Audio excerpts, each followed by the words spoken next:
السلام علیکم ورحمۃ اللہ وبرکاتہ۔ اللہم صلی علی محمد وعلی آل محمد کما صلیت علی ابراہیم وعلی آل ابراہیم انک حمید مجید۔ اللہم بارک علی محمد وعلی آل محمد کما بارکت علی ابراہیم وعلی آل ابراہیم انک حمید مجید۔ لاتعداد درود و سلام، بے شمار درود و سلام میرے اور آپ کے پیارے تے سونے تے منمونے آقا حضرت محمد مصطفیٰ صلی اللہ علیہ وآلہ وسلم پر، آپ کی آل پر اور آپ کے اصحاب پر۔ نران بازار 19 جون، جی ہاں، یہ کل رات کا واقعہ ہے کہ جب نران بازار میں واک کرنے والی 3 خواتین کو ایک جیپ والے نے کچل ڈالا۔ جیپ والے کن حالات میں تھے، کیا کر رہے تھے، یہ تو خیر ابھی پولیس والے ان سے پوچھیں گے۔ بلاؤ کہ پولیس والے وہاں کھڑے تھے اور لوگ کہتے ہیں کہ انہوں نے پکڑا نہیں، انہوں نے پہلے ان بیویوں کی جان بچانے کی کوشش کی۔ جیپ والے نے کہاں بھاگ کے جانا تھا، اس کو پکڑ لیا گیا ہے اور وہ پولیس کی حراست میں ہے۔ الحمدللہ جو عورتیں گری اس جیپ کے دھکا لگنے کی وجہ سے، جن کے اوپر سے جیپ گزری، میں دھکا لگنا نہیں کہوں گا بلکہ جیپ والے نے ڈیلیبریٹلی یا غیر دانستہ طور پر ان کو کچلا۔ یہ تو ان کی خوش قسمتی تھی کہ وہ بچ گئی اور شدید زخمی نہیں ہوئی، یہی اب تک پتہ لگا ہے، لیکن مزید جب کنفرمیشن ہوگی تو وہ بھی آپ کو بتائیں گے۔ لیکن فی الحال تک جو ہے نا وہ کوئی ایسا مسئلہ نہیں ہے۔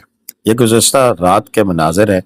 اس کے بعد کے تقریباً 11 ساڑھے 11 بجے اخلاق خان سواتی صاحب اپنے جو ریسٹورنٹ ہے ذائقہ ریسٹورنٹ، وہاں پر ٹور جو آئے ہوئے تھے انہیں کھانا کھلانے کے بعد اسپیشلی آپ کے لیے، ہم سب کے لیے نکلے ہیں۔ رش رات 12 بجے اتنا زیادہ ہونے کا مطلب یہ ہے کہ اس سے 2 گنا زیادہ لوگ نران میں موجود تھے، جو کہ کچھ سو کے کچھ اپنے ہوٹلوں میں تھے اور باقی ایک حصہ جو ہے وہ آپ کو رات کے اس پیر آپ کو دکھائی دے رہے ہیں۔ یہ جو ویکینڈ شروع ہوا ہے گزشتہ روز سے، اس کا اختتام کل ختم ہوگا یا نہیں ہوگا اس کے بارے میں تو میں کچھ نہیں کہہ سکتا، لیکن اتنا یہ ہے کہ یہ اگلا ویکینڈ اور اس سے اگلا، یہ 3 ملا کے، یعنی کہ آج 20 سے لے کے 2 جولائی تک یہ 12 دن جو ہیں، یہ ہمیں لگاتار ایسا ہی رش دکھنے کی جو ہے وہ توقع کر سکتے ہیں ہم۔ لیکن یہ کل سوموار کو جب لوگ یہ والے نکلیں گے تو پھر پتہ لگے گا کہ آنے والے لوگوں کا کیا جو ہے وہ شیڈول ہے، کس طریقے سے لوگ آ رہے ہیں۔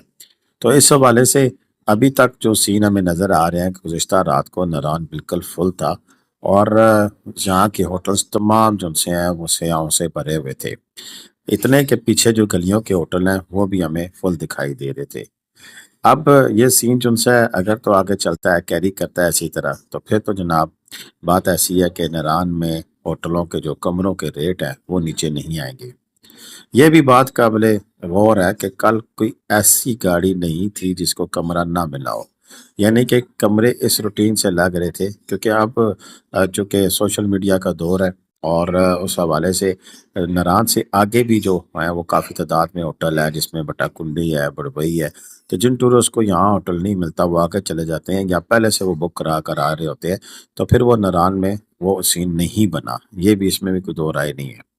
نران میں ہوٹلوں کے کل کے جو ریٹ ہیں وہ 10,000 سے ایکسیڈ نہیں ہوئے ہیں۔ نارمل ہوٹل جو سے ہیں وہ دن کو 7 8 اور اسی روٹین میں لگتے لگتے رات کو 10۔ کچھ ہوٹل جو سٹارٹنگ والے ہیں ان میں وہ نارمل ہی ہوٹل تھے، ویسے نارمل روٹین میں آج سے ایک ہفتہ قبل اگر کہیں رش نہیں تھا تو 4-5 ہزار روپے میں جو ہوٹل تھے وہ 12,000 پر بھی گئے ہیں۔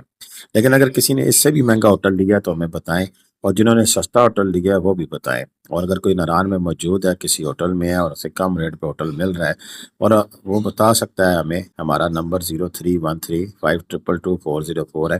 آپ ہمیں ویڈیو اس ہوٹل کی یا تصویر بنا کے ضرور بھیجیں، نمبر دیں، ہم اپنے لوگوں کا وہ نمبر بھی شیئر کریں گے کہ یہ ہوٹل ہے جو کہ اس رش میں بھی سستا ہوٹل دیتے رہے ہیں۔ ویسے کئی ہوٹل ایسے ہیں کہ جن کے ایک پکے فکس ریٹ ہیں، جیسے رائل ہوٹل ہے اور افاق ہوٹل ہے، ان کے ریٹ مخصوص ہیں چاہے رش ہو نہ ہو۔ ہاں سیزن سے پہلے وہ 50% آف کرتے ہیں، لیکن جب سیزن شروع ہو جائے تو پھر ان کا ایک ہی ریٹ ہوتا ہے، اس میں وہ کمی بیشی نہیں کرتے ہیں۔ تو اس قسم کے ہوٹل جو ہیں جیسے افاق ہوٹل 13,000 روپے سے شروع کرتا ہے اپنے روم، اور 20-25 ہزار روپے تک ان کے ہیں۔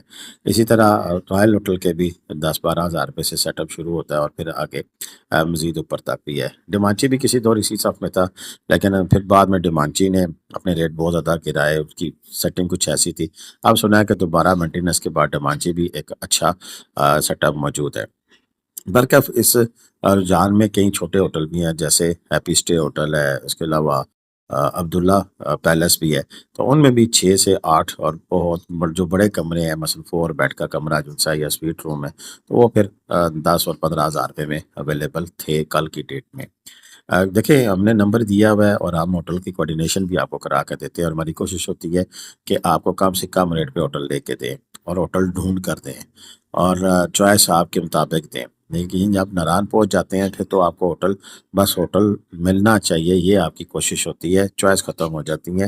اور ہماری یہ کوشش ہوتی ہے کہ ہم پوری ورکنگ کر کے آپ کو ہوٹل لے کے دیں، اور پھر ہم ہوٹل میں ڈسکاؤنٹ کرا کے دیں، نہ کہ ہم کمیشن لیں۔ تو اس کے لیے پھر ہم نے ایک فیس رکھ لی ہے، وہ 2000 ہے۔ جو لوگ ہم پہ ٹرسٹ کرتے ہیں، ہم سے گزارش یہ ہے کہ پہلے ہمیں فیس دیں، پھر کام کریں گے۔ ابھی کل کی بات لو، ایک ہمارے سبسکرائبر ہے، ان کے لیے ہم نے بڑی محنت کی، بڑی مشکل سے ہوٹل ڈھونڈا، بعد میں انہیں ہوٹل خود پسند نہیں آیا، کہ کس وجہ سے مجھے نہیں پتا، اور اس کے بعد سے وہ خاموش ہو گئے۔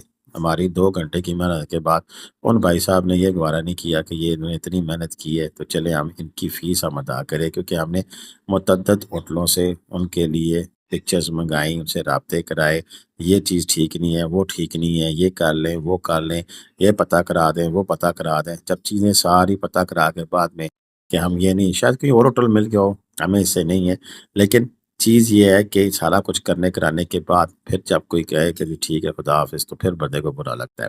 لہٰذا اب ہمیں جن بندوں کو ٹور پلان کے بارے میں انفارمیشن چاہیے، یا پھر آپ کو ہوٹلوں کے بارے میں انفارمیشن چاہیے، یا ہوٹل بکنگ کرانی ہے آپ نے، اور آپ نے ہم سے کوئی سروسز چاہتے ہیں، تو اس کے بعد ہم نے فیس رکھی ہے۔ اور اس میں کچھ لوگوں نے کہا جی کہ فیس زیادہ ہے، تو ہم نے کہا چلیں دیکھتے ہیں، جس نے انفارمیشن لینی ہے، ہوٹل بکنگ کرانی ہے، تو ڈیفینیٹلی اگر وہ 3 دن کے لیے آ رہا ہے، 2000 روپیہ پر ڈسکاؤنٹ بھی دیں تو 6000 اس کو بچت ہو جائے گی۔ تو کم از کم اس کے لیے تو 2000 روپیہ ہی ہے۔ لیکن جو صرف ٹور پلان کروانا چاہتا ہے کہ ہم کہاں سے نکلیں، کس وقت نکلیں، کس وقت رش نہیں ہوگا، کیا پرابلم ہے، کیا چیز، اس کے لیے پھر ہم نے 1000 کر دیا ہے۔ تو اب یہ جو فیس ہے وہ جو پے کرے گا اسی کو ہی معلومات ملیں گی، اسی کو ہی ہوٹل بکنگ کی انفارمیشن ہم بک کرا کر دیں گے، پلان بنا کے دیں گے، اور جو ہوٹل بک کرائے گا اس میں ٹور پلان بھی شامل ہے، اور پلس اس کا ہوٹل بکنگ بھی شامل ہوگی جو ہم کرا کر دیں گے۔ باقاعدہ ہوٹل کی جانب سے آپ کو کال آئے گی، آپ رسید دیں گے، اور ہوٹل کو ہی آپ نے ایڈوانس پیمنٹ کرنی ہے، مجھے نہیں کرنی ہے۔ تو یہ سین ہے جی۔ اور اس کے علاوہ اگر آپ وہاں چلے جاتے ہیں تو وہاں پر اخلاق خان سواتی صاحب موجود ہیں، ان کا نمبر موجود ہے، آپ انہیں کال کریں، وہ بھی آپ کو کسی نہ کسی ہوٹل میں آپ کو اکاموڈیشن دلوا دیں گے، چاہے رش ہو نہ ہو۔ اخلاق خان سواتی صاحب ہمارے بھائی ہیں جو کہ وہاں موجود ہوتے ہیں، ان سے بھی آپ رابطہ کر سکتے ہیں۔ اس کے علاوہ آپ ناران پہنچ کر ہمیں فون کرتے ہیں کہ جناب 1 ڈے ٹور کے لیے گاڑی چاہیے، آپ پہلے سے پلان کریں گے تو پہلے سے گاڑی موجود ہوگی، بک ہوئی ہوگی۔ اس دن کے لیے تھوڑی سی مسئلے مسائل ہو جاتے ہیں، لیکن پھر بھی آج میں آپ کو نا اس اسکرین پر کیری ڈبے والے کا نمبر بھی دے دیتا ہوں، آپ اسے کال کر بھی سکتے ہیں، اور اگر وہ موجود ہوں تو انشاءاللہ آپ کو اپڈیٹ کریں گے۔ آپ ان کو بتا دیں کہ پٹواری بیٹھک ٹی وی کی جانب سے ہم نے نمبر آپ کا دیکھا ہے، تو وہ 10,000 12,000 15,000 3 ریٹ ہیں۔ باوسا ٹاپ کے 10,000 میں میران جاتی ہے، کئی ڈبہ 12,000 میں جاتا ہے، جیپ 15,000 میں جاتی ہے۔ ابھی پٹرول کی قیمت کم ہوئی ہے، ہو سکتا ہے کچھ ریٹ کم ہو جائیں، لیکن یہ پٹرول مہنگا ہونے سے پہلے کے ریٹ تھے، اگر کم ہوئے تو ضرور۔ اور اگر اس میں آپ کو 1 ڈے ٹور کے لیے ہماری سروسز چاہیے ہوں گی تو پھر وہی بات، ہم آپ کو سروس دلوائیں گے جناب، اور ضرور دلوائیں گے، لیکن اس کے لیے پھر آپ کو مشورہ فیس تو دینی ہی پڑے گی۔ اب تک کے لیے اتنا ہی تھا، اجازت دیں، اللہ حافظ۔ پاکستان زندہ باد، پاکستان پائندہ باد۔